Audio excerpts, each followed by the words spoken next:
आप सभी को मेरा नमस्कार। और आज मैं आप सभी के समक्ष फिर से अपनी एक स्वरचित कविता के साथ प्रस्तुत हूँ। और जो कविता है वो बिल्कुल अभी ताज़ी ताज़ी लिखी है मैंने। आज ही ताज़ी इसलिए कहूँगी कि आज ही लिखी है, मन में कुछ विचार आए तो कविता लिख दी।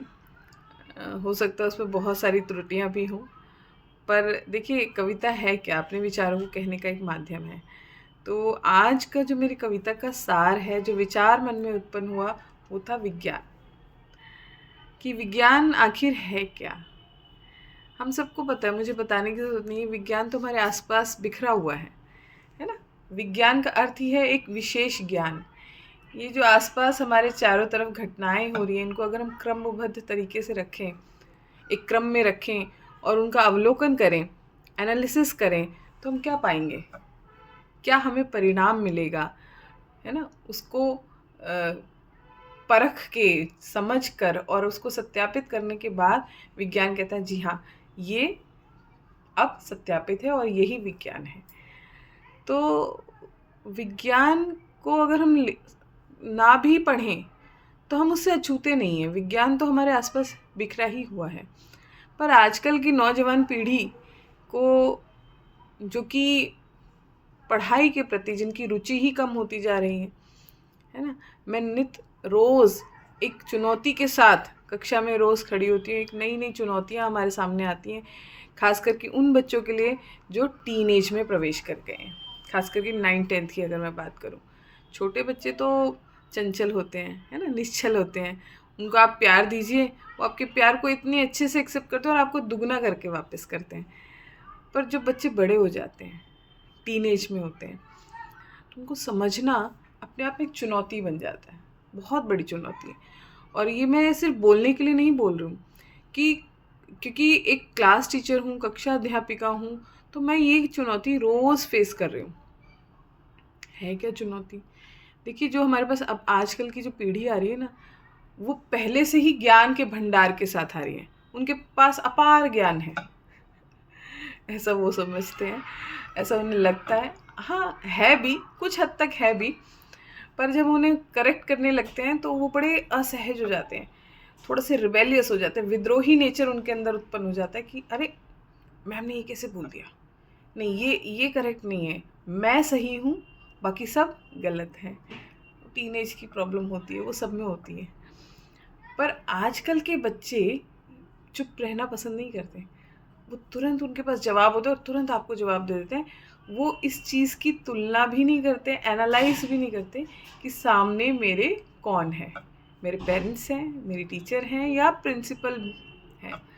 तो हम तो प्रिंसिपल रूम के बाहर से जाते हुए भी डरते थे कि वहाँ से नहीं निकलना, ये क्लास टीचर के सामने से नहीं निकलना, ये गुजरना नहीं है वहाँ से। तो वो जो मानसिकता है अब आजकल के बच्चों में बदल रही है। चलिए, इस बदलाव के साथ हम अपने आप को ढाल भी रहे हैं, कोई बुराई भी नहीं है। पर इस दूरी को मिटाना बहुत ज़रूरी है। मैं इसलिए बोल रही हूँ क्योंकि बच्चों को शायद ये लग रहा है कि विद्यालय तो बस, इनका कोई अर्थ नहीं है विद्यालय का। क्यों हम विद्यालय जाते हैं? अच्छा, अभी हाल फिलहाल की एक घटना लीजिए कि परसों ही मैंने अपने विषय को पढ़ाते हुए मैंने बच्चों को एक टॉपिक दिया कि बेटा, मोबाइल का विद्यालय में प्रयोग, use of mobile in your school, इसके पक्ष में और विपक्ष में आपको अपने तर्क देने हैं। अब आप यकीन नहीं मानेंगे बच्चों के तर्क क्या क्या थे।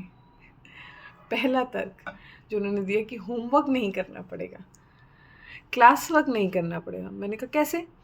कि मैम मोबाइल में सब हो जाएगा, एआई है ना। अच्छा, दूसरा तर्क कि मैम इतना बोझ लेकर नहीं चलना पड़ेगा, जो कंधों पे हम बोझ लेके चलते हैं ना, वो नहीं चलना पड़ेगा। तीसरा तर्क उनका ये था कि मैम टाइम बहुत कम लगेगा, है ना, क्योंकि एआई है, एआई में डाला, सब कुछ बना बनाया रेडीमेड बाहर आ जाएगा और हम आपको दे देंगे, तो समय भी कम लगेगा।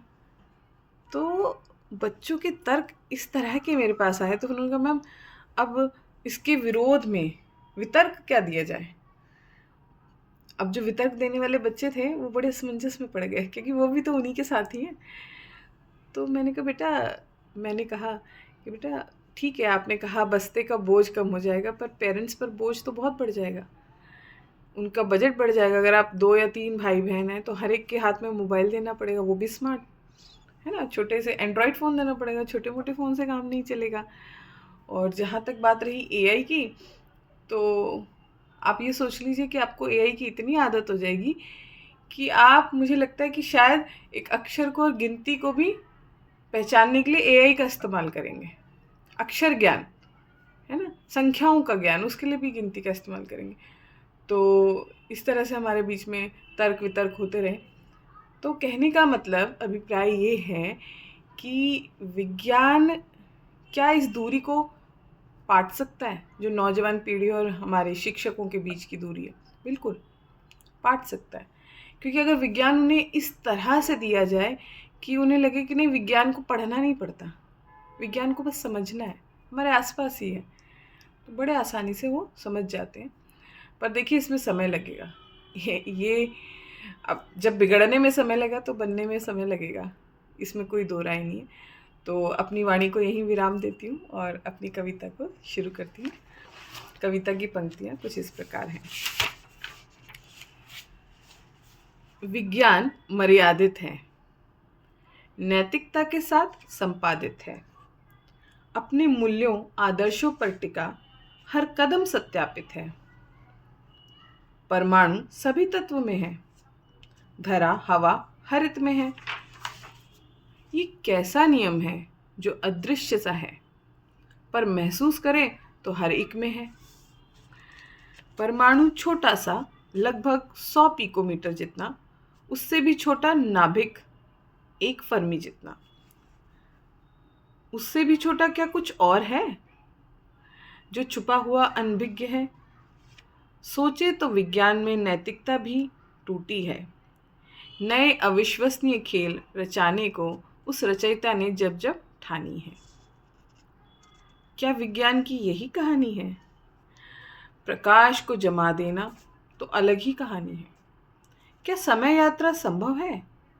चिरकाल से जो यात्री यात्रा में हैं, उनकी कल्पना भी असंभव है। विज्ञान खुद ही मर्यादित, कभी अमर्यादित। विज्ञान वह विशेष ज्ञान है जो हर ओर प्रकाशित है, पर दृष्टिकोण का अंतर है। पहचानो अपने विज्ञान को, चलो अपने चिरकाल प्रस्थान को। और इसी के साथ मैं अपनी पोएम को ख़त्म करके आपसे आज्ञा चाहूँगी। और प्लीज़ आप मेरे चैनल को लाइक और सब्सक्राइब करें। धन्यवाद।